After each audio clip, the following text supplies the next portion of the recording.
श्रीमद् भागवत का कथा का रसस्वादन करते हुए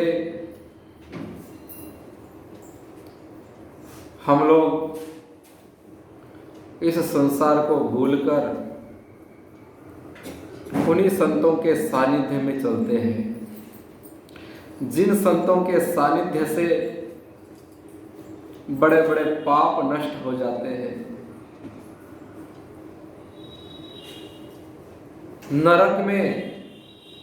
नरक की जो हमने तैयारी कर रखी है वो तैयारी नष्ट हो जाती है ऐसे संतों के सानिध्य में। जो संत नैमिषारण्य के पवित्र क्षेत्र में माँ भगवती गोमती गंगा के तट पर सुंदर ऐसे वन में विशाल वटवृक्ष की छाया में भद्र वेदिका पर विराजमान सूत जी महाराज के मुख से श्रवण कर रहे हैं। ऐसे परम भागवत परम वैष्णव शौनक आदि ऋषि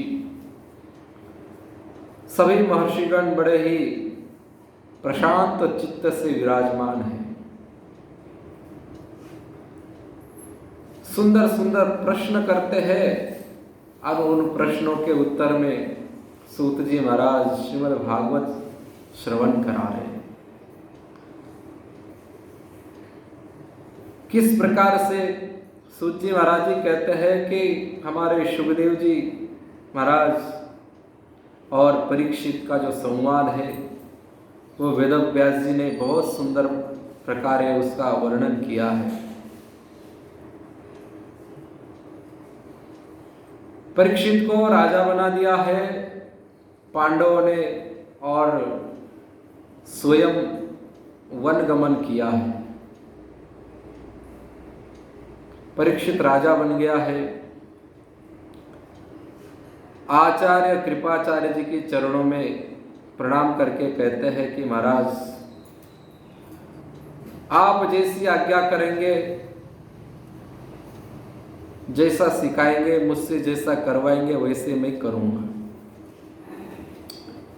आप हमारे गुरु हैं, आपकी आज्ञा का पालन करना हमारा प्रथम कर्तव्य है। और जैसे उनके गुरुजी आदेश करते उसी प्रकार से बहुत सुंदर सुशासन चला रहे हैं परीक्षित जी। प्रजा को अपने पुत्र की तरह मानते हैं और पुत्रवत पालन करते हैं। प्रत्येक प्राणी की रक्षा करते हैं, प्रत्येक जीव के ऊपर प्रेम करते हैं। तो ऐसे ही परीक्षित एक बार विचार करते हैं कि राजा तो बन गए, सम्राट तो मैं बन गया, परंतु कैसे कि मेरे दादाओं ने युद्ध किया, महाभारत किया और उसमें सब राजाओं को पराजित करके वो राज्य उन्होंने प्राप्त किया और उनके गद्दी पर मैं बैठकर सम्राट हुआ हूँ। उन्होंने मुझे सम्राट बनाया है, परंतु मेरा भी पराक्रम कुछ होना चाहिए। पूर्वजों ने जो दिया है खाली उतना ही लेकर नहीं बैठना चाहिए। अपने को भी पराक्रम पुरुषार्थ करना चाहिए, अपने को भी सेवा करनी चाहिए, दान धर्म करना चाहिए। ये नहीं कि मेरे पूर्वजों ने तो मेरे लिए बहुत करके रखा है, मुझे क्या करने की आवश्यकता है, ऐसे नहीं। और इस शुद्ध विचार के साथ गुरु जी की से आज्ञा ली है कि मैं पृथ्वी पर भ्रमण करना चाहता हूँ, देखना चाहता हूँ कहाँ क्या हो रहा है, कैसी स्थिति है मेरे राज्य में। और इस प्रकार से वो दिग्विजय के लिए निकल पड़े हैं। अपने साथ में बहुत से सेना लेकर और निकल पड़े हैं। जिस जिस राज्य में जाते उस राज्य में वहाँ के जो राजा है वो सम्राट का स्वागत करते हैं। जैसे भारत देश है, भारत देश के अंदर अनेक राज्य हैं। उन राज्यों के जो मुख्य होते हैं वो मुख्यमंत्री होते हैं। और देश के मुख्य होते हैं राष्ट्रपति, प्रधानमंत्री। तो ऐसे ही पहले एक मुख्य सम्राट होता था, उसके नीचे सब राजा काम करते थे। तो इस प्रकार से छोटे छोटे राज्यों में भी जाते हैं तो वहाँ के राजा बहुत सुंदर इनका स्वागत करते, सत्कार करते, और इनके स्वागत के लिए सामने आते थे अपनी सेना लेकर। अपने सेना के साथ में स्वागत की जो कलश है, तिलक है, फूलमाला है, और अपने जो पुरोहित है, पंडित, गुरुजन होते हैं, उनको साथ में लेकर और परीक्षित राजा का स्वागत करते हैं। तो जहाँ जहाँ परीक्षित राजा जाते वहाँ वहाँ पर उनका बड़ा ही स्वागत और उनके कुल का गौरव सुनाते हैं। तो किस प्रकार से आपके पिता, दादा श्री पितामह अर्जुन ने युद्ध में युद्ध कौशल से कौरवों की सेना को हराया, युधिष्ठिर ने अपने धर्म का किस प्रकार से पालन किया, माता द्रौपदी किस प्रकार से भगवान का भजन करती, भगवान को अपना मानती। तो ऐसे ऐसे पूर्वजों के गीत गाते, उनकी प्रशंसा करते तो राजा परीक्षित को बड़ी प्रसन्नता होती है। गीतम भगवता ज्ञानम यत्तत्संग्राम मूर्धनि। और उनके साथ साथ ये भी कहते हैं कि भगवान की किस प्रकार से आपके कुल पर कृपा रही है। शुरू से ही भगवान की आपके पूरे कुल पर कृपा रही है, और भगवान की कृपा के कारण ही आज आप इतने ऊंचे स्थान पर पहुंचे हैं, सम्राट बने हुए हैं।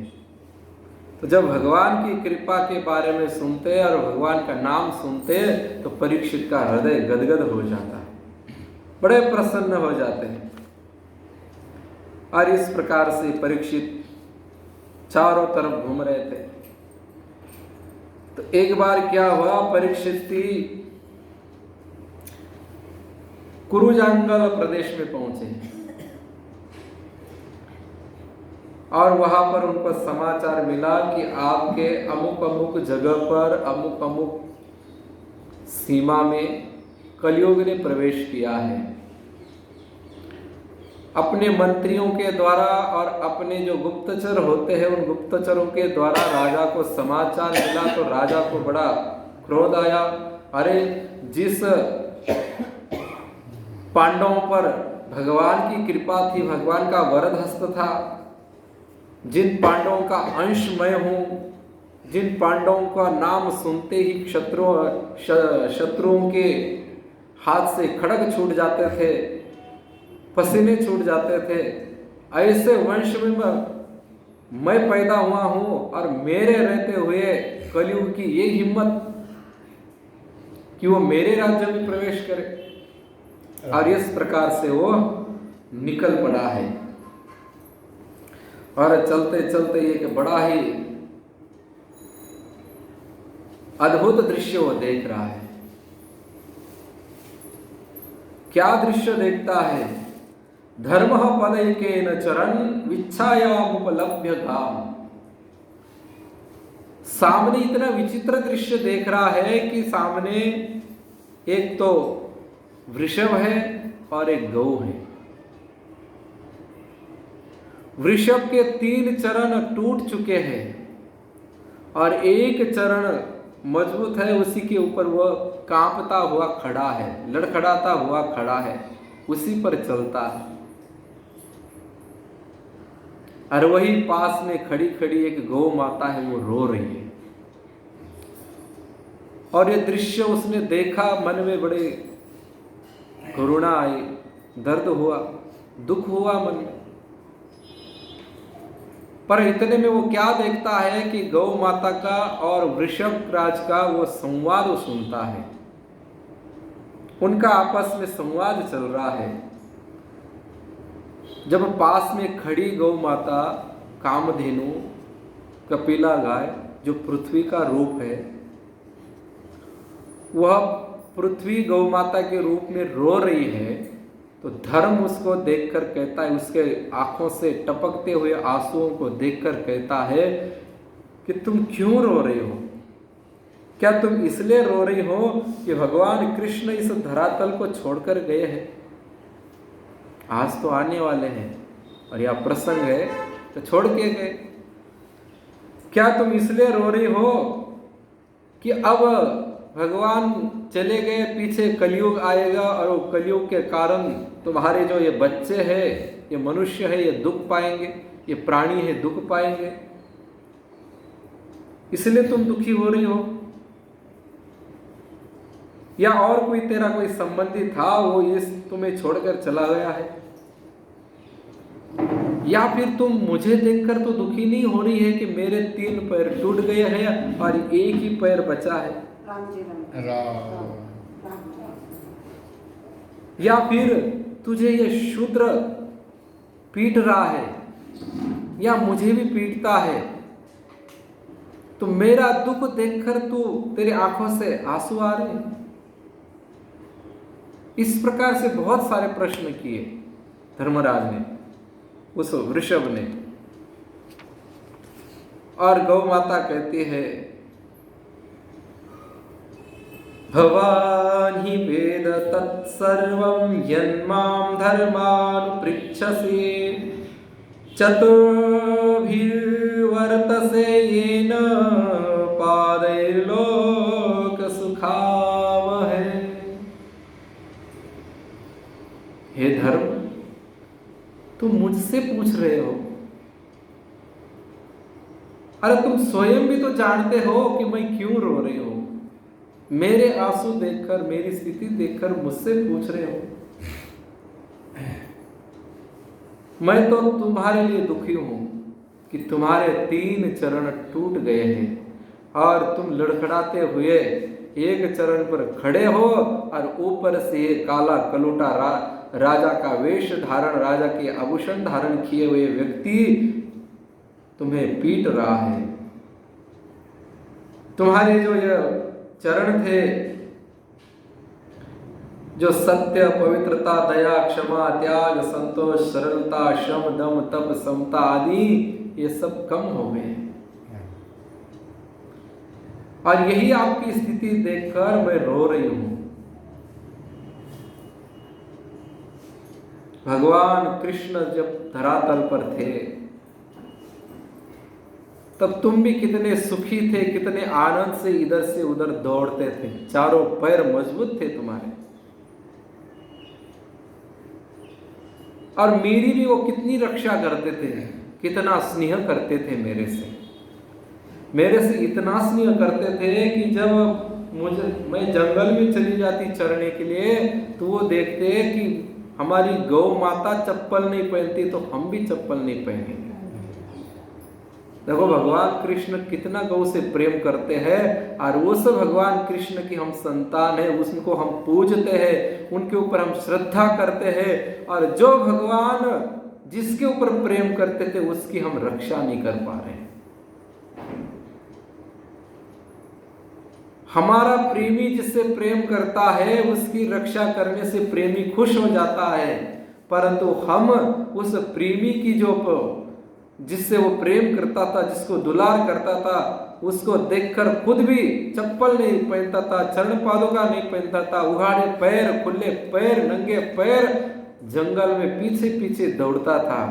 और उस भगवान को हम मानते हैं, परंतु वो जिनको मानते हैं, जिनसे प्रेम करते, हम उनसे प्रेम नहीं करते।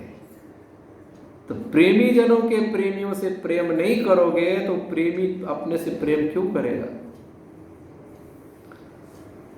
इसलिए मैं दुखी हूं कि वही कृष्ण भगवान जो मेरे सिर पर हाथ फेरते, मेरे पीठ पर हाथ फेरते, मेरा लाड़ करते, दुलार करते, मुझे बंसी सुनाते, एक क्षण के लिए भी मेरे से दूर नहीं जाते, मेरा दूध पीते, वो धरातल को छोड़कर चले गए। इसलिए भी मैं दुखी हूं, इसलिए मैं रो रही हूं। और सबसे बड़ा दुख तो मुझे ये है कि भगवान तो चले गए, परंतु ये कलयुग जो पीट रहा है, ये कलयुग आगे चल के मनुष्यों को तकलीफ देगा, मनुष्यों को ये पीड़ा देगा।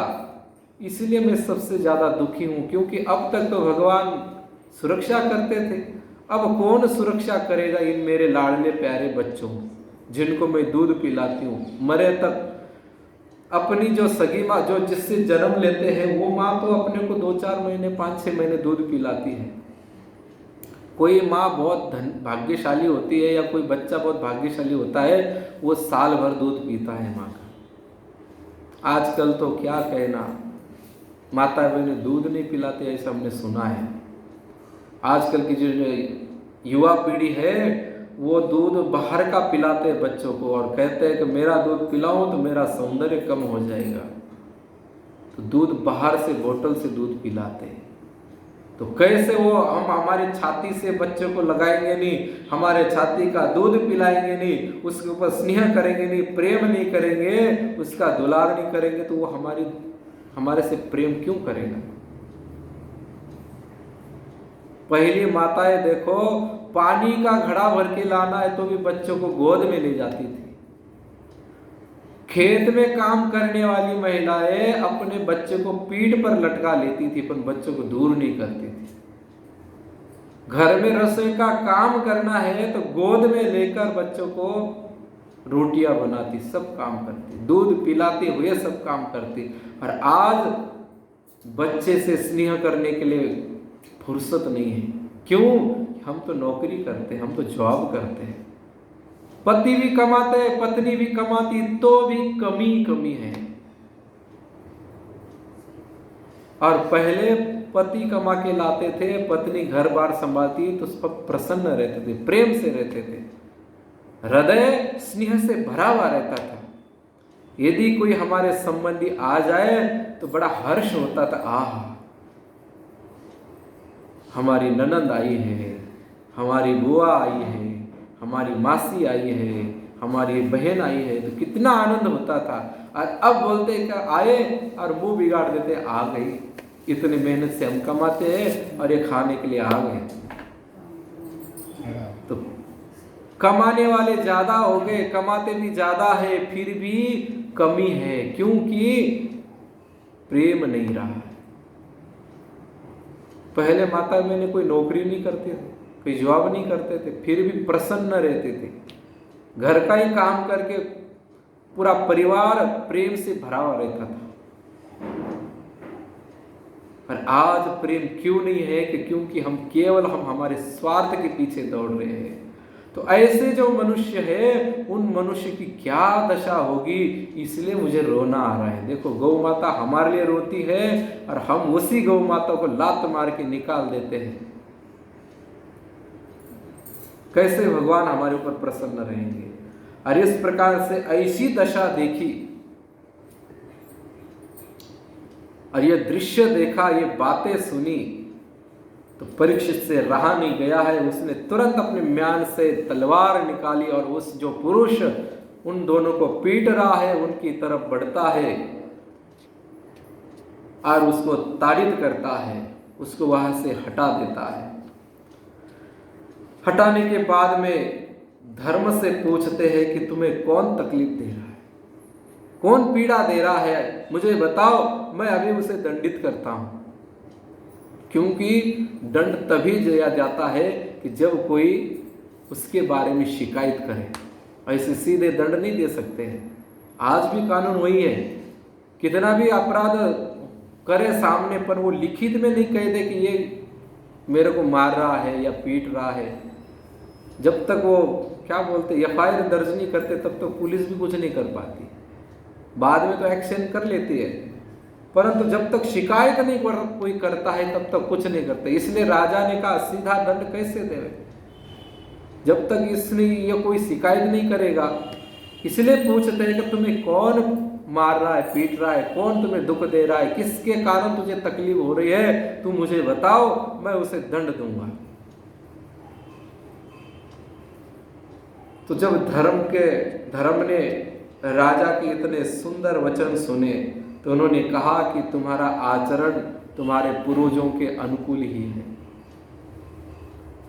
क्योंकि तुम्हारे पूर्वज जो है उन्होंने भी गौ माता की रक्षा की, धर्म की रक्षा की है, इसलिए तुम जो कह रहे हो वो एकदम तुम्हारे कुल के अनुकूल ही तुम बात कर रहे हो।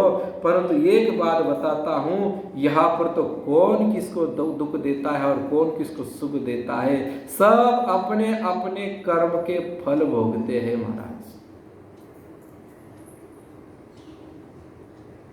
क्या बात है, क्या धर्म की परिभाषा है।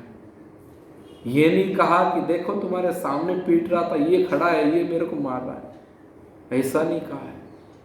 कोई किसी को दुख नहीं देख सकता, ये धर्म कह रहा है। और फिर धर्म की ऐसी जो वाणी सुनी है अमृत भरी, तो राजा ने कहा कि तुम वृषभ नहीं हो, साक्षात धर्म हो। और ये जो माता दिखाई देती गौ माता, ये साक्षात पृथ्वी है। और फिर राजा ने देखा कि ये तो कुछ कहेंगे नहीं, परंतु ये कलयुग है, इस कलयुग को तो मेरे राज्य से भगाना ही पड़ेगा।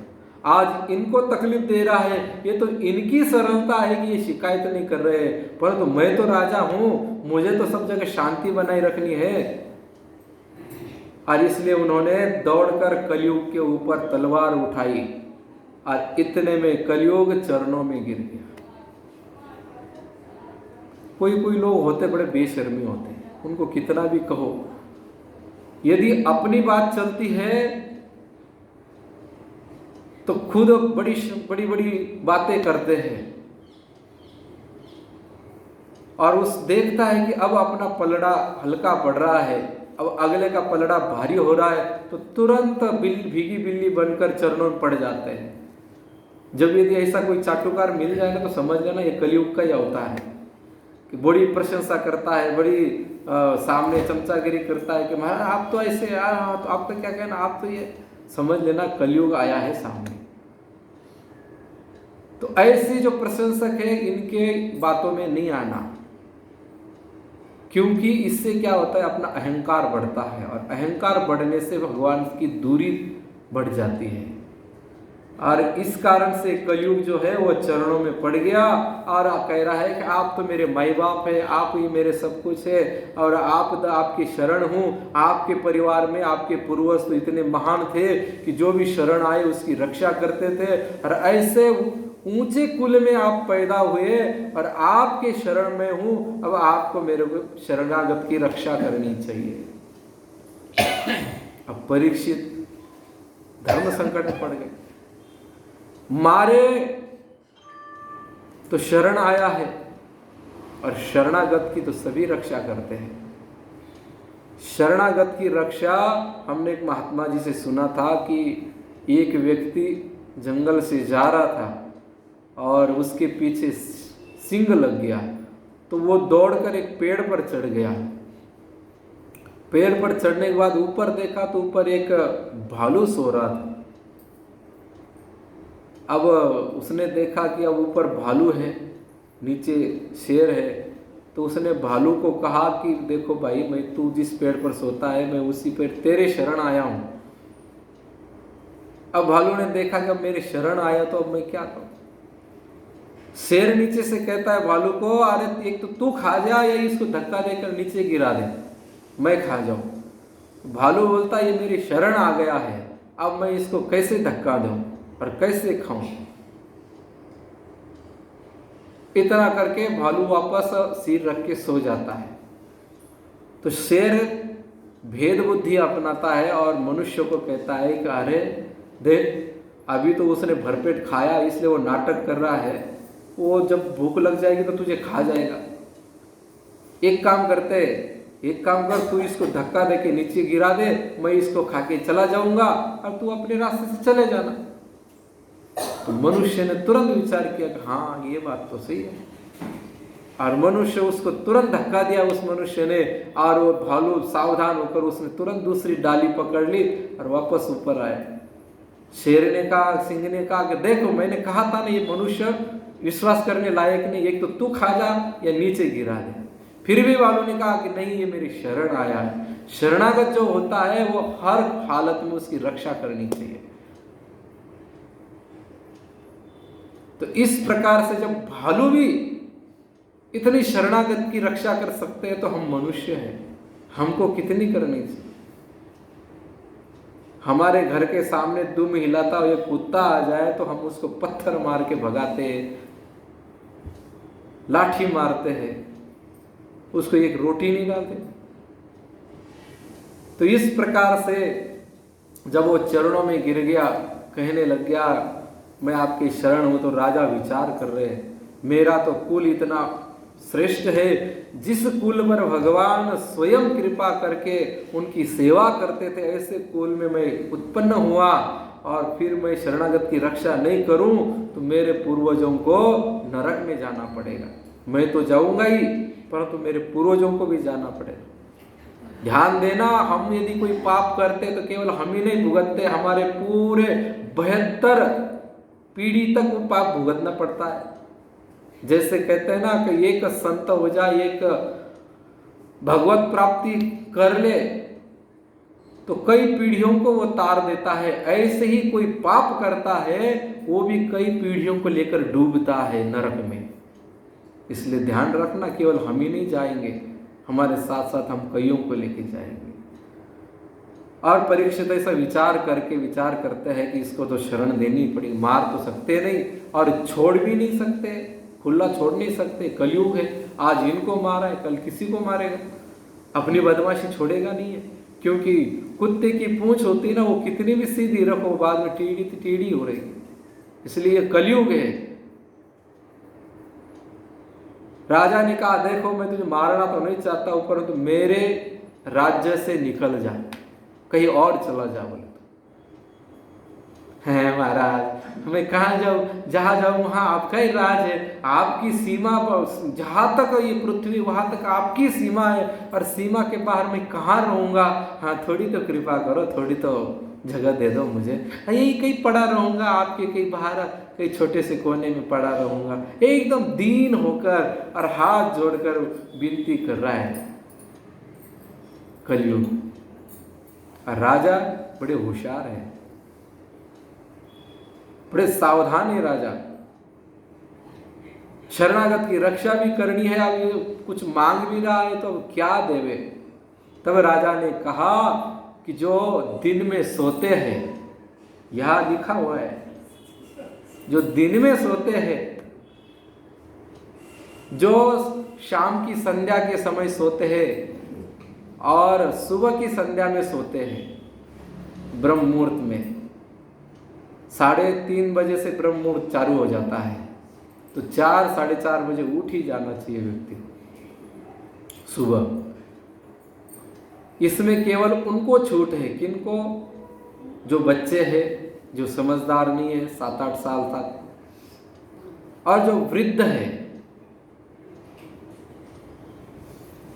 ऐसे वृद्ध के उनका शरीर ज्यादा साथ नहीं देता है, बहुत बुढ़ापा आ गया है ऐसे। और एक तीसरे है जो बीमार अस्वस्थ है। ऐसे 3 जनों को छूट दी है। बाकी जनों के लिए कहा कि जो दिन में और सुबह शाम सोते हैं उनके हृदय में तू रहे, उनके घर में तू रहे। और एक उनके घर में रहे कि जो सुबह उठ जाते हैं परंतु बिना नहाए धोए खाते हैं, नहाए नहीं धोए नहीं और वैसे ही खाते हैं। और एक वो जो बिना नहाए धोए रसोई बनाते हैं, वहां तू रहे। और वो जो कि एक दूसरे से ईर्ष्या करते हैं, झगड़ा करते हैं, उनकी यहाँ तू रहे। इसका मतलब है ईर्ष्या करना मतलब हिंसा करना है, राग द्वेष करना मतलब हिंसा करना है। जहां हिंसा होती है, जहां एक दूसरे को नीचे दिखाने की कोशिश करते हैं, वहां तू रहे।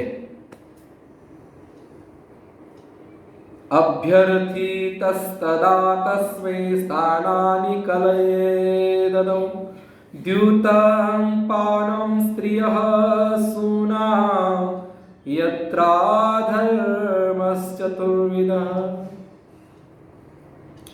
और जहां छल कपट है, छल से धन हड़पने की इच्छा है, अभी हड़पा नहीं है, अभी कोई ऐसी क्रिया भी नहीं हुई है, केवल मन में आया है कि मैं इसका धन हड़प लूं, इसने बहुत कमा के रखा है, ये मुझे जल्दी मिल जाए, और ये मुझे मिल जाए और ये जल्दी मर जाए, ऐसी जिसके भीतर इच्छा हो उसके यहां कलयुग तू रहे।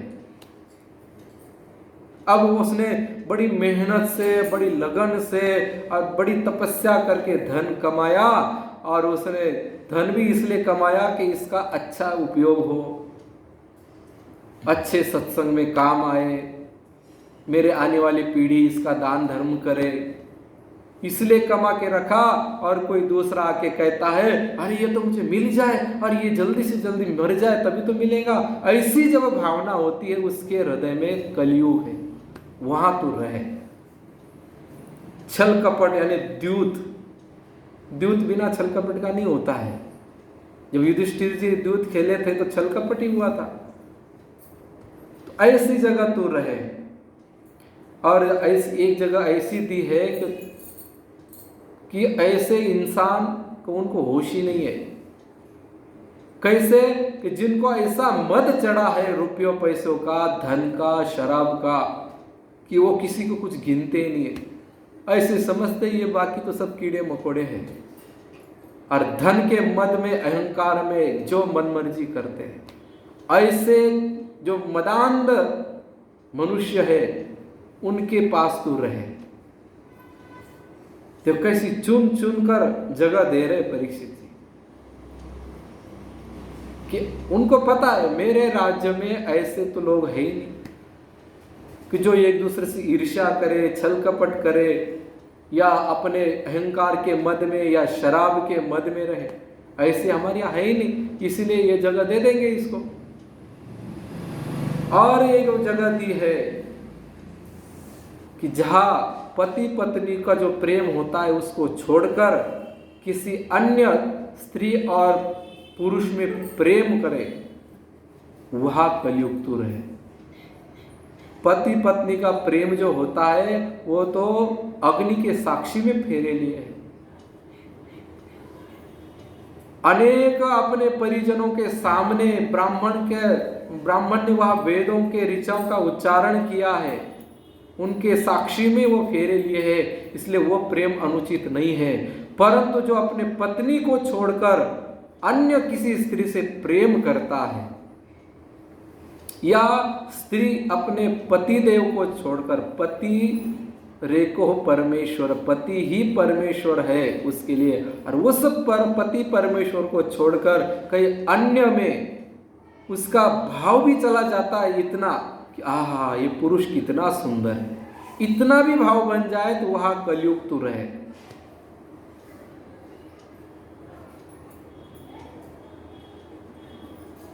ऐसे ऐसे 4 जगह, मतलब जो अधर्म बढ़ाने वाले जितने भी स्थान हैं, जितने भी कार्य है, क्रिया है, जितने भी अधर्म को बढ़ाने वाले, उन सब में कलयुग को रहने के लिए जगह दे दी। अब उसने हाथ जोड़कर फिर दीन वाणी में कहने लगे, महाराज परीक्षित जी महाराज, आप इतने उदार हैं, आप तो अभिमन्यु के पुत्र हैं जो साक्षात भगवान के भांजे हैं। तो इतने उदार वो कि उन्होंने अपनी शरीर की परवाह नहीं की और युद्ध में शरीर समर्पित कर दिया है। ऐसे पिता के पुत्र है और आप ये क्या मुझे दे रहे? बोले आपके राज्य में तो ना तो कोई दूध खिलता है, क्योंकि सबको पता है दूध का परिणाम युधिष्ठिर ने कैसे भोगा है, ना कोई शराब पीता है, और आपके राज्य में ना तो कोई स्त्री पर पुरुष को मानती है कि ये पुरुष है, और ना पुरुष अपने पत्नी के अलावा कहीं प्रेम करता है, और ना तो कोई मद में मस्त रहता है, अहंकार किसी को नहीं है। तो महाराज ऐसी जगह है नहीं और मैं कहाँ रहूंगा? कैसी कैसी सड़ी गली जगह दिए बोले आपने, मुझे आपको शोभा नहीं देता, बोले आपका उदारता दिखाइए, आप तो सबका कल्याण चाहते हैं, सबको सुख देना चाहते हैं, तो मुझे भी थोड़ा बहुत सुख हो ऐसी जगह दे दो कि मैं भी थोड़ा संतोष, मुझे भी मन में थोड़ा संतोष हो जाए। आपके घर दरबार में आपके जितने लोग आते आपके द्वार पर, आप किसी को खाली हाथ जाने नहीं देते। अपने मर्जी से जितना उसके बोलने से पहले आप इतना दे देते हैं कि वो मांग नहीं सकता है। परंतु आपने मुझे ऐसा दिया कि मैं संतोष नहीं हुआ है, तो इसलिए थोड़ा सा और कुछ दे दो मुझे। तब परीक्षित ने देखा कि चलो अब इतना दिया है तो एक हाथ मांग ले, बोले तुझे जो मांगना है। मैंने मेरी तरफ से दिया, अब चलो अब थोड़ी सी छूट दे देते हैं। अब इतना चरणों में गिर गया है, इतनी मेरी प्रशंसा कर रहा है, मेरे खानदान की प्रशंसा कर रहा है, तो आदमी पिघल ही जाता है। जब अपने पूर्वजों की प्रशंसा सुनते हैं और कोई अपनी प्रशंसा करते, आह माता जी आप कितनी भाग्यशाली, आह माता जी आप तो सत्संग में जाती है, क्या कहना, आप इतने इतने सुंदर भजन गाते, क्या गला है, क्या कंठ है आपका, कितने भगवान को रिझाती है। जब ऐसे कहते हैं तो माता जी तो आह अब तो मैं ही हूँ, बस कोई और है ही नहीं, मेरे जैसा कौन है गाने वाला, मेरे इतने भजन याद है, मैं इतना मंदिर जाती हूँ, सुबह शाम जाती हूँ, सत्संग में जाती हूँ, माला फेरती हूँ, आह। और कहने वाला कुछ लेना होता है तो कहता है माता जी आप तो, आप जब भी बोलती है तो ऐसा लगता है मुख से अमृत झर रहा है। आप गाली भी देती है ना तो ऐसा लग रहा है कि कोई फूल फेंक के मार रहा है। तो माता जी फूल के तो कुप्प हो जाती है। तो ऐसे ही थोड़े राजा फिसल गए, थोड़े फूल गए, और राजा ने कहा कि हाँ हाँ ठीक है, मेरे पिताजी ने बहुत बड़ा कार्य किया, मेरे खाना कुल पर भगवान कृष्ण की छत्र छाया रही है, हाँ तू मांग ले जो मांग ले, तू कुछ मांग ले। और फिर उसने कहा कि मुझे सोने में जगह दे दो। तो सोना मांगते ही परीक्षित जी सावधान हो गए तुरंत, अरे राम राम ये क्या मांग लिया तुम, अब ऐसा कौन मेरे राज्य में व्यक्ति है कि जो सोना नहीं पहनता है। अरे मैं खुद पूरा सोने से जड़ा हूं, पूरे आभूषण मेरे सोने के, सब सोने का हूं। मन में ऐसा नहीं का कलयुग परीक्षित जी सावधान नहीं थे, परीक्षित जी पूरे सावधान थे। परीक्षित जी ने विचार किया इसको सोने में जगह दूं तो सब भ्रष्ट हो जाएंगे, इसलिए उन्होंने सावधान होकर कहा कि सोने में जगह देता हूं, परंतु मैं उसी सोने में जगह देता हूं जो अनीति से कमाया हुआ हो, ईमानदारी से कमाया हुआ नहीं, बेईमानी से कमाया हुआ हो, 2 नंबर से कमाया हुआ हो। और इतना ही नहीं, भले ही 2 नंबर का हो, परंतु जो भगवान को अर्पित कर दिया, हमने कोई बना के लाए, कोई आभूषण बना के लाए, कान का बना के लाए, गले का लाए, तो सबसे पहले हम हमारे घर में जो ठाकुर जी है उन ठाकुर जी को अर्पित कर दे कि भगवान ये जो हम लाए हैं ये आपको अर्पित, पहले तो आप पहनो और फिर वो भगवान को अर्पित किया हो जो प्रसाद है वो हम पहने, और सीधा जाकर पहने वो समझ लेना पूरा कलयुग है। जो भगवान के अर्पित किया हुआ सोना है, जो ईमानदारी से खरीदा हुआ सोना है, उसके अंदर कलयुग नहीं है और बाकी में सब में कलयुग है। देखो परीक्षित कितने सावधान थे, ऐसा नहीं कि उसने मांग लिया और परीक्षित ने दे दिया।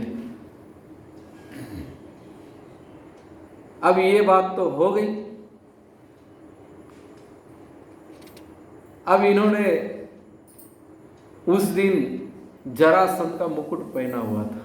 परीक्षित को ये ध्यान में नहीं रहा कि ये मुकुट जरासंध का है, बेईमानी से कमाया हुआ है, और इतना भी नहीं ये भगवान के अर्पित भी किया हुआ नहीं है।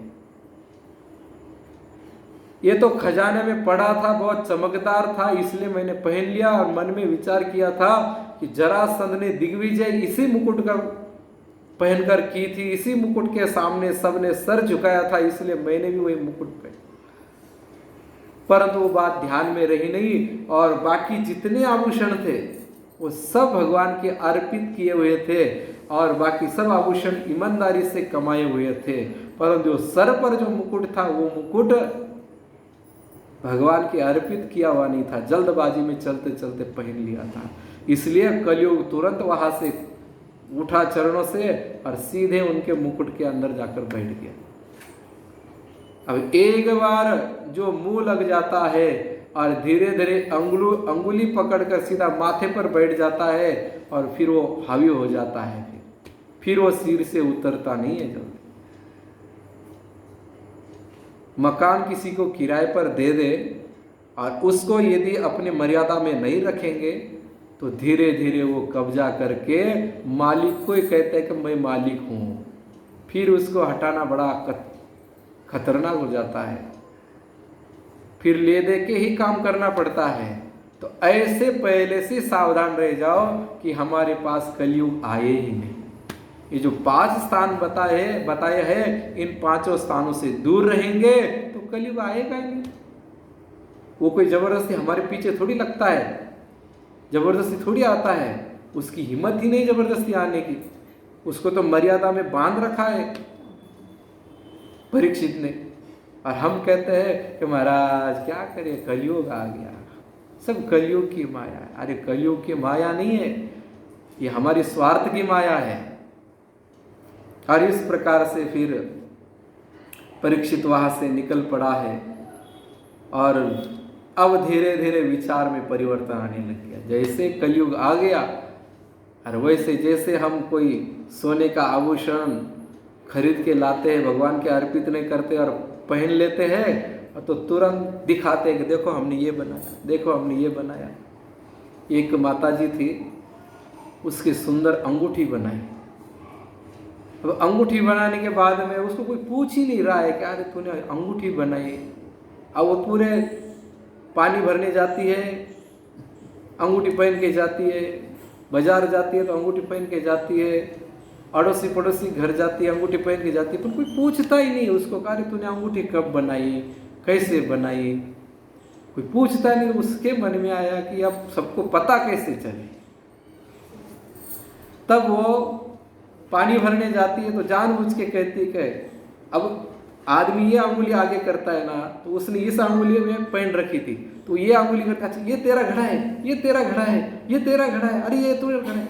फिर वो ध्यान देता, अरे तूने अंगूठी बनाई, अरे कब बनाई, बहुत अच्छी है, बहुत महंगी होगी। तो इस प्रकार से उसकी प्रशंसा होने लगी, फिर वो उसको आनंद आने लगे। क्यों? कि वो बेईमानी की अंगूठी है इसलिए दिखाने का मन में आई और प्रशंसा होने लगी तो अहंकार बढ़ गया। ये कलयुग के लक्षण है। इसी प्रकार के राजा के विचार परिवर्तित होने लगे और राजा ने कहा चलो बोले शिकार खेलने चलते हैं। अरे राजा शिकार खेलने के लिए निकल पड़ा और रास्ते में शिकार खेलते खेलते दूर चला गया जंगल में और बाकी सैनिक पीछे रह गए, क्योंकि जो होनी होती है वो होकर ही रहती है। भगवान जो चाहते हैं वही होता है, अन्यथा कोई कुछ कर नहीं सकता है। अपने जो कर्म है वही कर्म भुगतने पड़ते हैं। तो इस प्रकार से परीक्षित राजा चलते चलते प्यास लग गई, देखा कि आसपास कोई आश्रम है तो एक आश्रम दिखाई दिया। शुनक नाम के एक ऋषि थे, उनका आश्रम था। आश्रम में गए, आश्रम में जाने के बाद देखा कि अरे ये मेरा स्वागत करेगा, सत्कार करेगा। देखो कलयुग आया, इसकी पहचान क्या है कि कोई मेरा स्वागत करेगा, कोई मुझे मानेगा, कोई मुझे पूजेगा। जब भी अपने मन में ये बात आ जाए कि कोई मेरा मान सम्मान करे तो समझ लेना कलयुग आ गया। और इस प्रकार से राजा के मन में आ गया, अरे ये ऋषि, मैं इतना बड़ा सम्राट, मेरे लिए सामने से आए नहीं, स्वागत नहीं किया, कुछ भी नहीं। चलो कोई बात नहीं, मुझे प्यास लगी, पानी भी नहीं पिलाया और यहाँ आकर समाधि लगाया बैठा है। और राजा ने मन में वो कलयुग का जो परिवर्तन चल रहा है और मन में प्रेरणा हो गई कलयुग की। फिर वहाँ एक मरा हुआ सांप था, वो सांप उस ऋषि के गले में डाल दिया कि परीक्षा करूं कि कितना का ध्यान करता है, ओरिजिनल है का डुप्लीकेट है। सांप को देख के तो जग जाएगा, ऐसे तो जग नहीं रहा है। और इस प्रकार से परीक्षा लेने के लिए सांप गले में डाला, परंतु परीक्षा होने तक रुका ही नहीं है, वहां से निकल गया। ये सब कलयुग की माया। तो वो सोने का मुकुट नहीं पहनता तो वो विचार परिवर्तन ही नहीं होते। परंतु जब मृत्यु आती है ना, तो सब घटनाएं घटने लग जाती हैं। एक बार क्या हुआ, एक अपने काशी में विश्वनाथ के मंदिर में भगवान विष्णु दर्शन के लिए आए। शिवरात्रि का दिन था, भगवान काशी में विराजते हैं, क्योंकि भगवान को कैलाश से भी ज़्यादा वाराणसी बड़ी प्रिय है, काशी बड़ी प्रिय है, उनकी नगरी है वो। काशी आज भी त्रिशूल पर धारण की हुई है और दिखने में लगता है कि धरती पर है, पर वो त्रिशूल पर है। तो इस प्रकार से वहाँ विष्णु भगवान अपने गरुड़ के ऊपर बैठ के आ गए और अंदर चले गए। पीछे से यमराज जी आ गए हैं, वो भी अंदर दर्शन के लिए जाने लगे। गरुड़ जी ने प्रणाम किया और यमराज जी बड़े मुस्कुराए, बोले वो आनंद है, आनंद में रहो। और सामने दरवाजे पर एक कबूतर बैठा हुआ था, तो बड़ी क्रूर दृष्टि से और तिरछी नजर से उन्होंने कबूतर को देखा, तो कबूतर डर गया, भयभीत हो गया, कांपने लग गया। इतने में गरुड़ जी ने देखा कि अरे भाई तू डर क्यों रहा है, तू तो मेरे जाति का है और मेरे होते हुए तुझे डर क्यों, किस बात का डर है? अरे मैं पूरे भगवान विष्णु को भी हरा दिया मैंने, तू डर मत, बता। बोले क्या हो? बोले देखो ये यमराज जी गए ना, बड़े क्रूर नजर से देख रहे थे, लगता है वापस आते हुए मुझे मार डालेंगे, मुझे बड़ा डर लग रहा है इनका, मेरी रक्षा करो। और वो गरुड़ जी ने उसको अपने खाक में बिठाकर और वहां से छलांग लगाए और तुरंत गति से इस छोर से उस छोर में चले गए पृथ्वी के, और उस पहाड़ पर उसको रख दिया और तुरंत वापस आ गए, क्योंकि भगवान विष्णु को लेके जाना है। और अंदर से यमराज जी आ गए। आने के बाद में अब ये तो इतने दूर उड़ के गए, उड़ के आए तो इनको हाँप रहे थे, पसीना पसीना हो गए। जब आदमी एक 10 मीटर भी दौड़ता है तो पसीना पसीना हो जाता है। तो देखा कि क्या हुआ, अभी मैं अंदर गया था तो आप एकदम स्वस्थ थे, अभी आया तो इतने हंस क्यों रहे, मतलब इतने हाँप क्यों रहे हैं, इतना पसीना क्यों आया है आपको? तो गरुड़ जी ने कहा कि कुछ कोई बात नहीं, जो जिसको आप डरा रहे थे वो कबूतर डर गया था, इसलिए उसको मृत्यु से बचाने के लिए, आपसे बचाने के लिए धरती के उस छोर पर छोड़ के आया हूं। यमराज जी ने कहा कि मेरा काम और आसान कर दिया आपने। बोले कैसे? बोले उसकी मृत्यु उसी पहाड़ पर, और वहां एक बिलाव है उसके द्वारा लिखी हुई थी। गरुड़ जी आश्चर्यचकित हो गए, क्या गया तो बचाने के लिए था। तो जब विधि जो लिख देती है वही होता है, हम कितना भी प्रयास करें वो टलता नहीं है। ऐसी विधि लिखी हुई थी, परीक्षित ने परीक्षा पूरी ली नहीं और वहां से रवाना हो गए। पीछे ही वहां एक नदी बहती थी। अब देखो प्यास लगी है, कहीं पानी नहीं मिला, इसलिए आश्रम में गया, नदी कहां से आ गई? नदी पर वो उनका बालक है, वो स्नान कर रहा है, और उसी नदी से जल उठाकर जब उस किसी के माध्यम से उनको पता चला कि हाँ तुम्हारे पिताजी के गले में किसी ने मरा हुआ सांप डाल दिया, तो उन्होंने उसी कौशिक नदी का जल उठाकर और उन्होंने शाप दिया है। इति लंघित मर्यादं तक्षकः सप्तमे हनि दंक्षति स्म कुलांगारं चोदितो में ततद्रुहम्। और उस बच्चे ने शाप दिया कि आज के 7वें दिन तक्षक नाग उसको डसेगा। किसको? जिसने मेरे पिताजी के गले में मरा हुआ सांप डाला है। अभी बहुत लंबी कथा है कि वो सांप कौन था, वो क्यों वहां मरा पड़ा, तो शॉर्ट में बता देता हूं कि जब खांडव प्रस्थ इनको मिला था पांडवों को, और खांडव प्रस्थ में केवल जंगल ही जंगल था, तो भगवान कृष्ण से कहा कि बोले महाराज हमको जंगल का राज मिला है और हस्तिनापुर दुर्योधन का मिला है, जब 2 भाग हो गए थे, हम यहाँ कैसे राज करेंगे? तो बोले तुम अग्नि की उपासना करो, अग्नि भूखा है, अग्नि को ये जंगल खाने के लिए दे दो। और इसीलिए वो अग्नि को जंगल खाने के लिए दिया। तो उस समय ये जो सर्प था ये कहीं बाहर चला गया था और बाकी उसका परिवार उसमें जल के भस्म हो गया।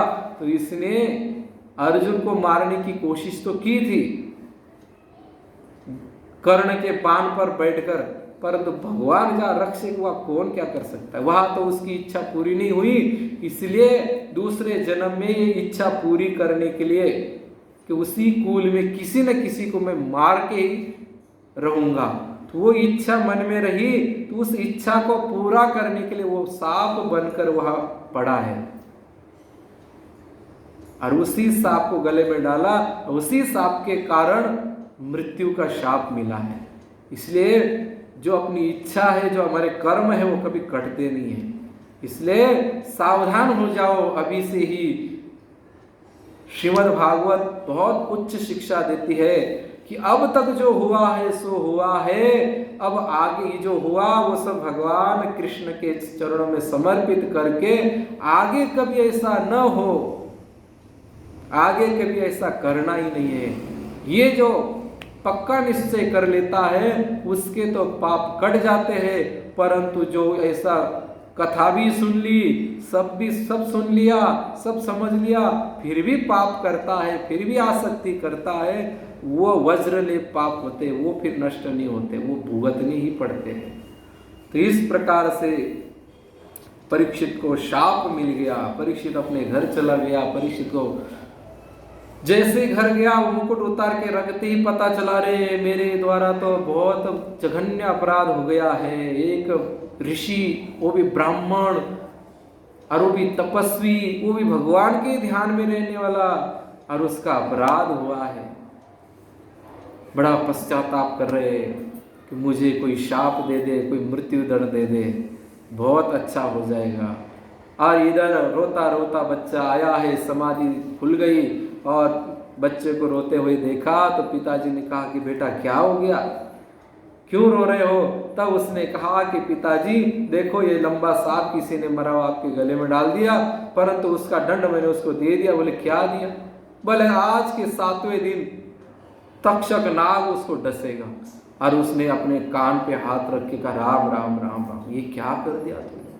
हम ब्राह्मण हैं, हमारा अस्त्र शस्त्र हमारी वाणी है, परंतु सबसे बड़ा धर्म हमारा है क्षमा। हमको क्षमा करना चाहिए, तूने तो बड़ा अनर्थ कर दिया। अरे वो राजा है, उस राजा के कारण हम यहाँ सुरक्षित है, उनकी सुरक्षा के कारण, उनके बल प्रताप के कारण यहाँ शांति से बैठकर हम ध्यान तपस्या भजन कर पा रहे हैं। यदि राजा ऐसा राजा नहीं हो तो चोर लुटेरे डाकू कब के हमको खत्म कर देंगे।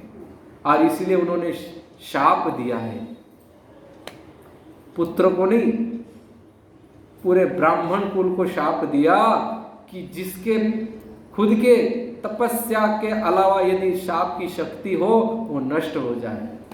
पहले ब्राह्मण बालक थे, खुद की तपस्या नहीं होती थी, फिर भी उनके पूर्वजों के तपस्या के कारण उनके पास एक शक्ति रहती थी, वो जो बोले वो होता था। इसलिए उन्होंने शाप दिया कि कलयुग आएगा, कलयुग में तो ऐसे ही लोग एक दूसरे को शाप देते रहेंगे, पर क्रोध तो आएगा, झुंझलाहट आएगी, परंतु उनकी वाणी सत्य होने में कोई शक्ति नहीं रहेगी। देखो संतों ने कितनी कृपा की है। आज यदि उन्होंने उस समय वो शाप नहीं देते तो कोई भी ब्राह्मण कह देता कि तेरा ऐसा हो जाए तो हो जाता। तो संत महात्मा ब्राह्मण बहुत कृपा करते हैं, उनके कृपा के कारण आज हम जिंदे हैं, नहीं तो पता नहीं कौन से नरक में, कौन से नाली में हम कीड़ा बन के सड़ रहे होते। और इस प्रकार से अपने एक शिष्य को बुलाया कि जल्दी जाओ राजा को सूचना दे दो कि तुम्हें शाप मिला है। और राजा इधर पश्चाताप कर रहे थे कि मुझे कौन दंड देगा, मेरा अपराध इतना बड़ा है कि मुझे अभी इसी वक्त मृत्यु दंड मिल जाए। और इतने में समाचार आता है कि एक ऋषि आए हैं। बोले ऋषि आए, कौन है? पूछा, सीधे मिलने गए, पूरे कपड़े उतारे नहीं, पूरा कुछ नहीं, और सीधे दौड़कर उस ऋषि के पास गए और कहा क्या समाचार है? बोले कि जिस ऋषि के गले में आपने सांप डाला, बोले हाँ हाँ मेरा बहुत अपराध हुआ है, क्या आप मुझे मृत्युदंड देने के लिए आए हैं? बहुत अच्छा है, भगवान की कृपा होगी कि आप मुझे आज इसी समय मुझे मार दो। देखो उदारता। हालांकि वो इतने बड़े राजा है, और आज इतने बड़े पद पर व्यक्ति बैठा हो और उससे कोई अपराध हुआ हो और कोई कहे कि तूने ये अपराध किया, तो क्या वो सहन करेगा? नहीं करेगा। और इतने बड़े सम्राट क्या कह रहे हैं कि आप मुझे अभी इसी वक्त मृत्यु दंड दे दो। तो उन्होंने कहा कि मृत्यु दंड तो आपको मिला है, परंतु आज नहीं। बोले कब? बोले आज के 7वें दिन तक्षक नाग आपको डसेगा और आपकी मृत्यु हो जाएगी।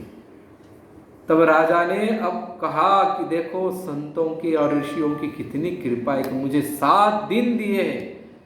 अरे वैसे ही राजा घर में नहीं गए, वहीं से सीधे उठकर और गंगा जी के तट पर आए हैं।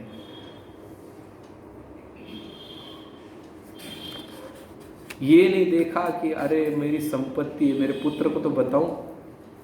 आज लोग कहते हैं डॉक्टरों को कि अरे ये 10 सेकंड के लिए इनको जीवित कर दो ताकि हम संपत्ति पूछे कहाँ पड़ी है, कौन सा कागज कहाँ है, कौन सा कहाँ है।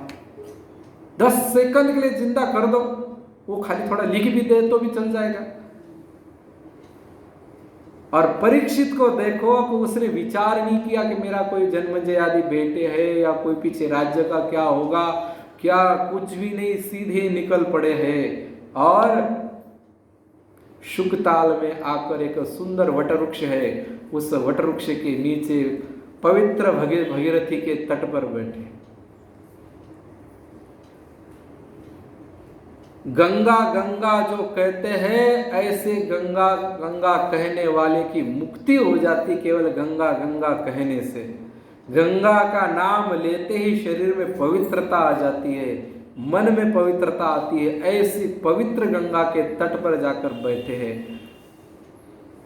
और जैसे वो जाकर वहां बैठे, चारों तरफ बिजली की तरह समाचार पहुंच गया है कि राजा ने पूरा राज्य छोड़ दिया है, राजा का राजा सिंहासन त्याग दिया है, क्योंकि उनको शाप मिला और वो अब गंगा तट पर जा रहे हैं।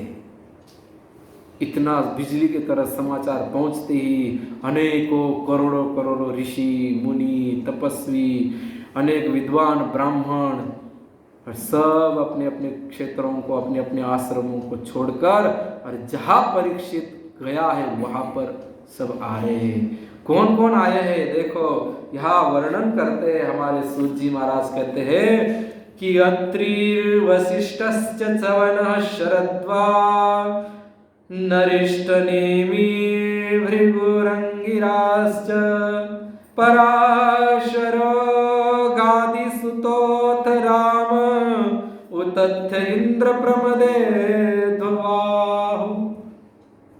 कोई साधारण ऋषि नहीं थे, कोई आज के जन्म में नहीं थे। जब से सृष्टि हुई है तब से जन्मे हुए इतने बड़े बड़े उम्र वाले, इतने बड़े बड़े तपस्वी। कौन? अत्रि ऋषि, वशिष्ठ ऋषि, च्यवन, शरद्वान, अरिष्टनेमि, भृगु, अंगिरा, पराशर।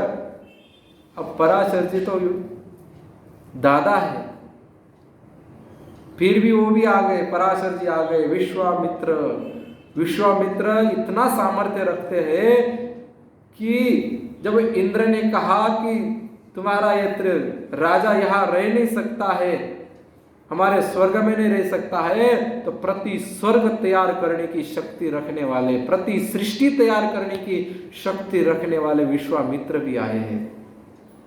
परशुराम जी, जिन्होंने 21 बार धरती को निक्षत्रिय बनाया है। निक्षत्रिय का मतलब ये नहीं कि पूरे क्षत्रिय मार दिए हैं, वो क्षत्रिय जो धर्म के विरुद्ध चलते थे उन क्षत्रियों को मारा है। क्योंकि धर्म पर चलने वाले को तो भगवान भी नहीं मार सकते, तो वो क्या मारे। तो वो भी आए हैं। देवल ऋषि, आर्ष्टिसेन, भरद्वाज, गौतम, पिपलाद, मैत्रेय, अनेकों अनेकों ऋषि मुनि आए हैं। यहां तक कि वेद व्यासी भी आए हैं। और ये सब आए हैं परीक्षित के पास। परीक्षित ने देखा कि कितना भाग्यशाली हूं मैं कि इतने ऋषि मुनि मेरे पास आए हैं। उन्होंने कहा, परीक्षित कहते हैं, आज तक मैंने जो आपकी पूजा की है, आपके चरण धोकर पिए हैं, आपकी जो सेवा की है, उसका फल यह है कि अंतिम समय आप लोग मेरे पास आए, आप लोगों के दर्शन मुझे हो रहे हैं।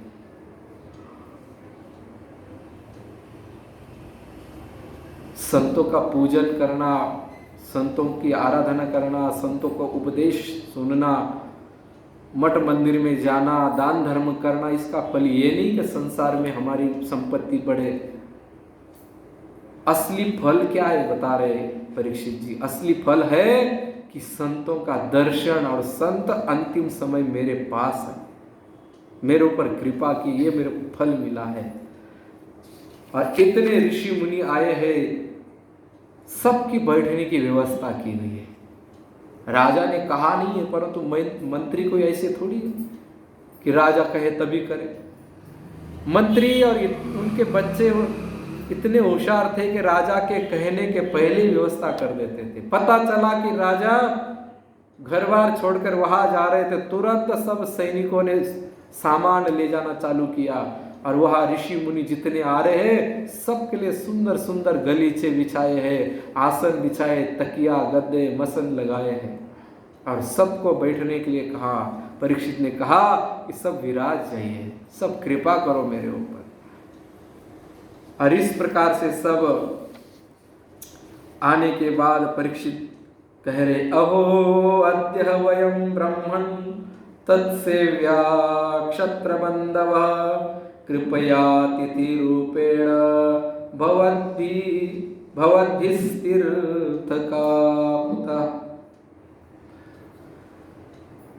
आप लोगों ने बहुत कृपा की है।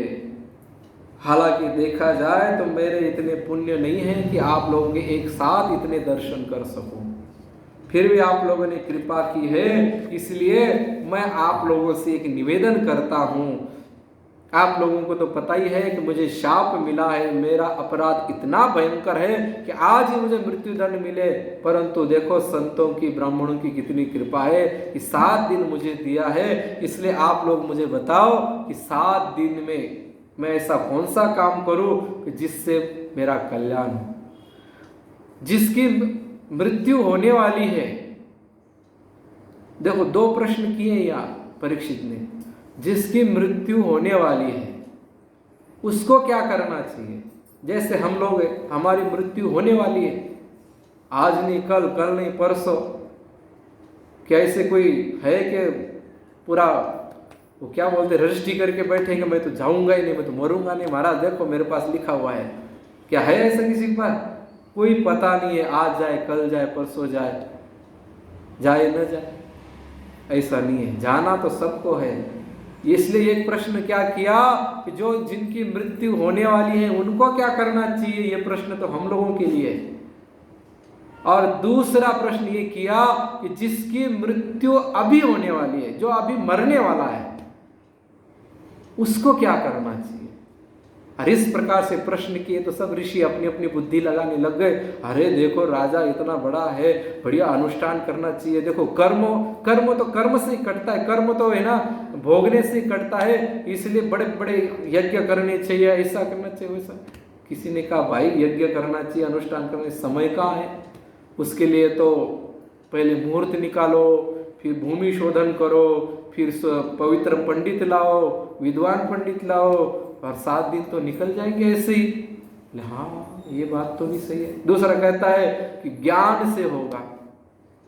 क्या ज्ञान? अहम ब्रह्मास्मि। अरे ये वेदों में लिखा है, परंतु आत्मसात किया है कि नहीं किया?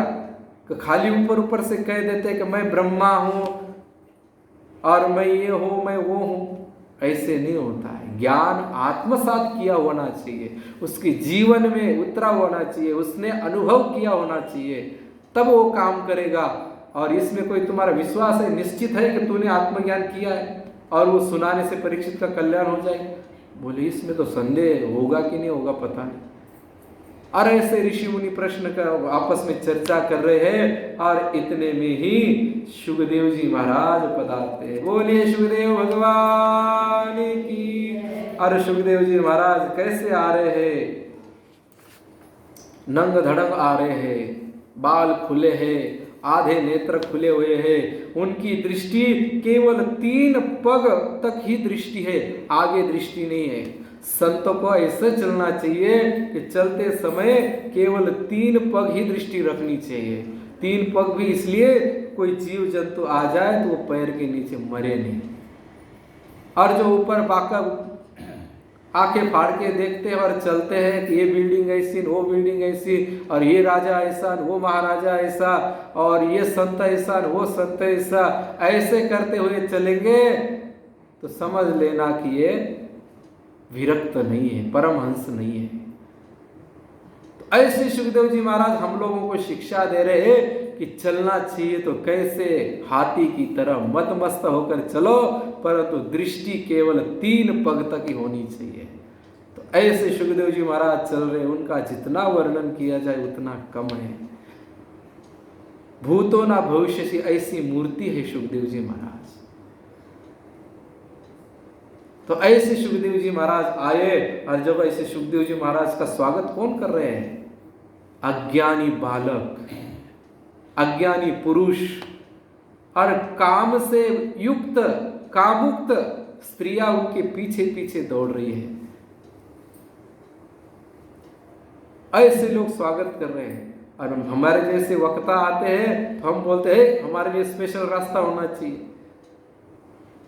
और उस रास्ते पर यदि कोई 1-2 माया खड़ी है या आगे चल रही है तो तुरंत डांटने लगते हैं, तुम्हें पता नहीं है महाराज जी का आने का समय हुआ है, महाराज जी आ रहे हैं, चलो हटो यहां से। ऐसे तो हम आते हैं,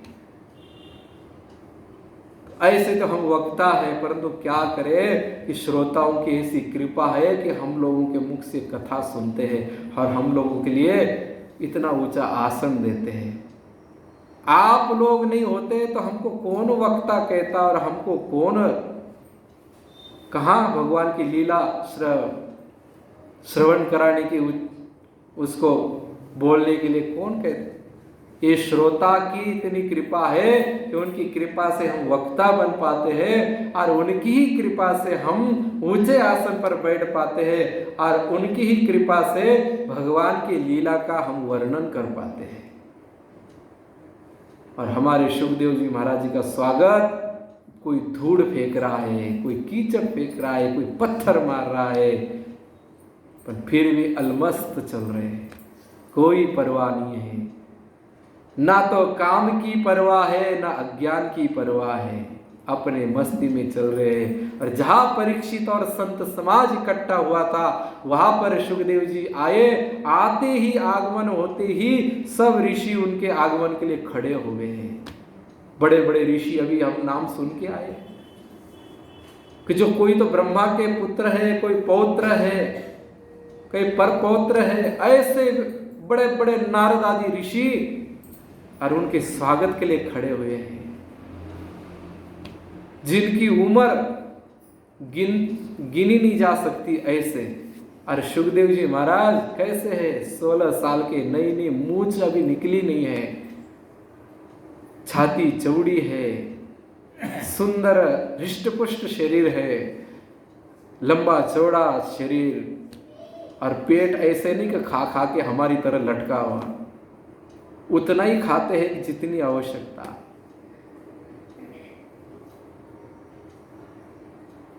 और इस प्रकार से शिवदेव जी जैसे अंदर आए सब लोग खड़े हो गए, हाथ जोड़कर खड़े हैं और जय जयकार कर रहे हैं, जय हो जय हो जय हो कह रहे हैं। और जब ऐसे उन लोगों ने देखा, जो लोग पीछे दौड़ रहे थे, उन्होंने देखा अरे हम जिनको धूड़ फेंक रहे थे, नंगा बाबा कह रहे थे, उनके स्वागत के लिए हमारे राजा खड़े हुए, हमारे ऋषि मुनि खड़े हुए, डर के मारे सब भाग गए। क्योंकि जहां संत होते हैं वहां काम का कोई प्रवेश नहीं है, जहां राम तहां काम नहीं। और इस प्रकार से परीक्षित ने देखा कि सुखदेव जी महाराज आए, उनको पता नहीं कि ये सुखदेव जी महाराज है, कोई परिचय नहीं है, पर इतने बड़े बड़े संत ऋषि मुनि उनके स्वागत के लिए खड़े हुए, जिनके स्वागत के लिए खड़े हुए वो कोई साधारण हस्ती हो नहीं सकती। इसलिए सुखदेव जी महाराज ने कहा, अपने परीक्षित जी ने कहा कि देखो ये उच्च सिंहासन है, जो मेरे इन प्रश्नों का उत्तर दे सके, मेरा समाधान कर सके, वो इस सिंहासन पर बैठकर मुझे उपदेश दे सकता है। उनको ही मैं गुरु बनाऊंगा, उनकी ही मैं शरण जाऊंगा। किनके? कि जो मेरा कल्याण कर सकते हैं, जो मुझे मुक्त करने के लिए भगवत प्रेम प्राप्त होने का निश्चित उपाय बता दे, और निश्चित मेरा कल्याण हो ही जाएगा, ऐसा जो है वो इस सिंहासन पर बैठे, और ऐसे ही संतों के शरण में जाऊं। हालांकि वह संतों की कमी नहीं थी, एक से बढ़कर एक थे, परंतु कोई वह सिंहासन पर बैठे नहीं, सब विचार कर रहे हैं। कोई न कोई संदेह किसी न किसी रूप में, किसी न किसी के मन में बैठा है, परंतु सुखदेव जी महाराज जी के मन में कोई संदेह नहीं। वो सीधे आए, किसी ने कहा भी नहीं कि आप यहाँ बैठो, आकर सीधे वो आसन पर विराजमान हो गए। बोलिए आनंद कंद भगवान की, सुखदेव भगवान की, परीक्षित जी महाराज की। और इस प्रकार से सुखदेव जी का आगमन हो गया, और सुखदेव जी को देखकर और प्रश्न किया है राजा ने। देखो पहला जो प्रश्न है और अभी जो प्रश्न है, थोड़ा सा परिवर्तन हो गया प्रश्न में। क्यों? ये संत का, निसंदेह संत का प्रभाव है। और उन्होंने कहा कि म्रियमाण व्यक्ति, अभी इसी क्षण मरने वाला व्यक्ति को क्या करना चाहिए महाराज? ऐसा साधन बताए कि वो अभी करे, और इसी वक्त करने के, और एक बार करने से, ऐसा नहीं कि बार बार करे, ऐसा नहीं कि उसके लिए कोई सामग्री लानी पड़े, ऐसा नहीं कि कहीं बढ़िया जगह पर जाना पड़ेगा, ऐसे प्रपंच नहीं हो, केवल एक बार करे, चाहे वो दिन में हो, रात में हो, सुबह संध्या में हो, शाम की संध्या में हो, चाहे पवित्र अवस्था में हो, अपवित्र अवस्था में हो, कैसे भी हो, एक बार करने मात्र से ही उसका कल्याण हो जाए। और यदि नहीं हुआ तो उसका कल्याण करने की जिम्मेदारी भगवान के ऊपर आ जाए, ऐसा साधन मुझे बताओ। परीक्षित जी घबराए हुए हैं, उनकी वाणी कांप रही है, मृत्यु का भय बैठा हुआ है। जैसे पड़ोस में मृत्यु होती तो हम कैसे भयभीत हो जाते, राम राम राम, अरे अभी तो मैं चाय पी के आई थी उसके साथ, अभी तो ऐसा हुआ, अरे सबको जाना है, हम भी जाएंगे। परंतु हमारा वैराग्य थोड़ी देर में कपूर की तरह उड़ जाता है। और उसी समय यदि कोई संत के पास जाकर कहे कि महाराज मृत्यु से भय लग रहा है, आप ऐसा उपाय बताओ कि हमेशा के लिए, हमेशा हमेशा के लिए मृत्यु का भय मिट जाए, तो ऐसे डरे हुए परीक्षित की कांपती हुई वाणी सुनी तो सुखदेव जी महाराज जी ने कोई मंगलाचरण नहीं किया, कुछ नहीं, केवल इतना ही कहा, वरीयानेश ते प्रश्नः कृतो लोकहितं नृपः आत्मवित् सम्मतः पुंसां श्रोतव्यादिषु यः परः। क्या सुखदेव महाराज जी की वाणी है। छोटे से नन्हे से बालक, और बालक की वाणी ऐसी मधुर होती है, बालक का कंठ कितना मधुर होता है। वो यदि धीरे धीरे बोलता है माँ माँ, तो कितने प्रेम प्रकट, कितने दौड़ कर आती है माँ और उसको छाती से लगा लेती, आज मेरा बेटा माँ माँ बोल रहा है। कितनी प्रेम से भरी सनी हुई उसकी वाणी होती है। और ऐसे सुखदेव बच्चे हैं, और उस बच्चे की वो वाणी सुनी, वरीयानेन, हे परीक्षित, हे राजन, क्या तुम्हारा प्रश्न है, कितना उत्तम प्रश्न है। अतिशयेन वरः इति, अत्यंत ही सुंदर तुम्हारा प्रश्न है। यहां पर वरीयान एक शब्द है, उसमें ये शुण प्रत्यय लगने से वरीयान बन जाता है। वो शास्त्रों में तो बहुत आया है, संस्कृत में पढ़ जाएंगे तो महाराज हम तो विद्वान नहीं, हमें तो कथा सुनाओ और जो परीक्षित ने उपाय पूछा है वो उपाय पहले बता दो हमें, बाकी तो हम कथा सुनते रहेंगे, क्योंकि हमको पता है हमारे जीवन में हम कितने अशांत हैं, कितने मृत्यु से भयभीत है, इसलिए हमको तो वो उपाय बताओ, बाकी बातें बाद में बताओ। और इसी तरह से सुखदेव जी महाराज ने इतना सुंदर उपाय बताया है, कहा कि तस्मात् भारत सर्वात्मा भगवान ईश्वरो हरि श्रोतव्य कीर्तितव्यश्च स्मर्तव्यच्छेच्छता भयात्। कहा कि जो एक बार भगवान को स्वीकार कर ले, भगवान को अपना मान ले, मन मना भव मद भक्तो मदियाजी माम नमस्कुरु, एक बार मुझे भगवान को अपना मानकर और सच्चे हृदय से हाथ जोड़कर, 10 उंगलियों को जोड़कर और केवल मुझे स्वीकार करके मुझे प्रणाम करता है और इतना कह देता है कि हे नाथ मैं आपका हूं, बस इसमें कल्याण के लिए कोई संदेह नहीं रहता है। तो बस उसी समय, जिस समय उसने भगवान को अपना मान लिया, उसी समय उसका कल्याण हो गया। अब उसको मृत्यु की चिंता नहीं करनी चाहिए, अपनी तरफ से करे तो भले ही करे। एक बार क्या हुआ, किसी ने कहा कि महाराज गंगा जी में स्नान करने से सब पाप मिट जाते हैं, व्यक्ति मुक्त हो जाता है। तो एक चोर था, उसने देखा कि यार मैंने इतने पाप किए हैं, आज तक मैं इतने बड़े बड़े पाप करते आया, चलो एक बार गंगा जी में स्नान करके मैं निर्मल पाप से मुक्त हो जाऊं। और वो चला गया गंगा जी, और गंगा जी में स्नान किए और कह दिया आज के बाद मैं एक भी पाप शेष नहीं रहा है, और आज के बाद मुझे कोई पाप करना ही नहीं है। अब जो भी जिम्मेदारी है वो भगवान की है। एक बार पार्वती जी ने पूछा कि बोले महाराज जी ये गंगा जी को आपने पृथ्वी पर क्यों भेज दिया, यह कैलाश में रहती, आपके सिर में रहती, बढ़िया था, वहां नीचे भेजने की क्या जरूरत पड़ी। कहा कि बोले एक बार उसके अंदर स्नान करते हैं तो मुक्त हो जाते हैं, पाप सब कट जाते हैं।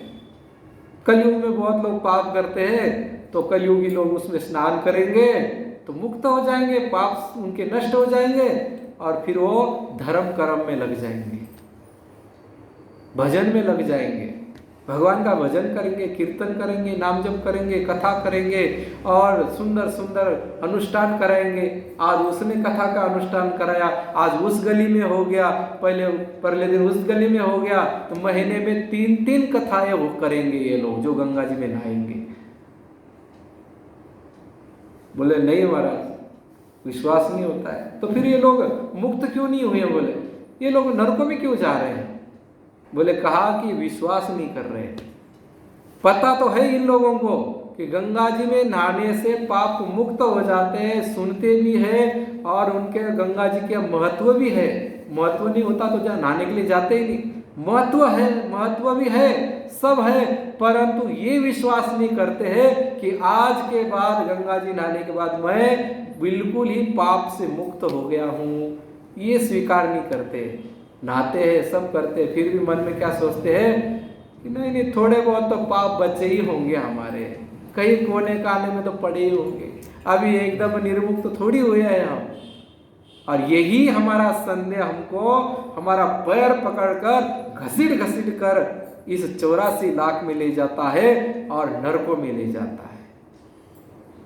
कितना सुंदर उपाय बताया कि भगवान के लिए केवल हाथ जोड़कर नमस्कार करते हुए अपना मानकर और भगवान को कहे हे भगवान आज के बाद मैं आपका हूं। बोलिए आनंद कंद भगवान की। अब आगे दूसरा प्रश्न परीक्षित जी करेंगे, उसका उत्तर कल दे देंगे। आज की जो वाक पुष्प है वो भगवान राधा कृष्ण के चरणों में अर्पित करते हुए भगवान नाम राम राम राम राम राम राम राम राम। कोई सूचना देनी? राम